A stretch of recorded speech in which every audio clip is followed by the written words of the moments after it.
First of all, I'd like to congratulate our new minister and to wish him well in his new position. From the outset of this debate today, I want to place on the record my anger and disgust and deep regret about some of the motor insurance quotations which have been issued nationally by most Irish insurance companies this year. I also want to express my full support for this motion, which has been proposed by the Fianna Fáil party, which calls for a task force to be established in order to investigate and take real action on this matter.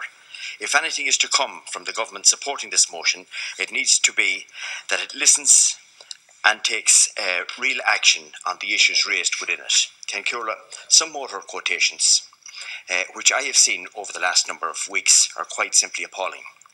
Most quotes I have seen were by 60% for no reason whatsoever. The drastic rise in insurance premiums is affecting every single driver on the road. Young drivers, old drivers, returning immigrants, and both women and men drivers are all witnessing unfair and crippling increases. No one is immune. Young drivers, for example, I met a young man from County Leitrim this week who contacted me about his insurance. He had 2 years no claim bonus with no penalty points, but was this week quoted €2,700 for motor insurance, a jump of over €1,200 from 2015. Can somebody please justify this rise to me?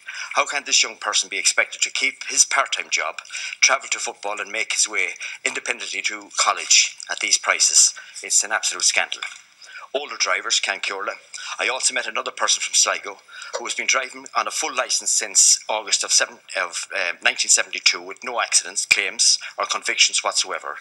His full comprehensive policy with every conceivable extra no claims protection, windscreen, breakdown cover and with no penalty points in 2015 cost $365. This year his quote for renewal was $860. And it's utter madness. Older cars, drivers of older cars are also being discriminated against by Irish insurance companies. I'm advised that both Aviva Insurance and Allianz Insurance will not insure cars over 15 years old. This is a 2000 and 2001 registered car. I must ask that if this is the case, what is the point in having an NCT test at all? If a car has passed an NCT, then it should not be discriminated against by insurance companies. This should be made law. I have also learned about issues affecting immigrants returning home who are being told they have no right to their no-claim bonuses from other countries. Despite the fact we live in a technical age, we are advised that Irish insurance companies can't receive this information from another company. I ask, why not?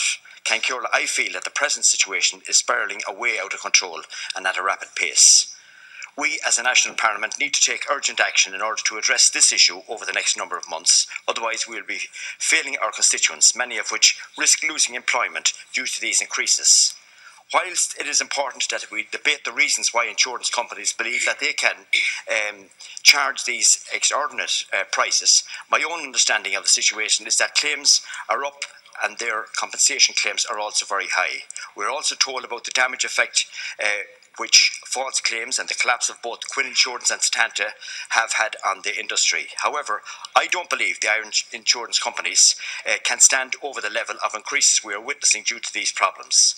Finally, Cancurla, what I believe is at play here is a realignment of insurance prices by key players to levels before the introduction of low-cost providers in the early 2000. This is an opportunity now, it seems, to reset the industry, and this is why we are seeing these premiums rise, in my opinion. We need to take on insurance companies charging these prices. We need to set a task force that will make strong recommendations, and we need strong government action on this issue. Good morning.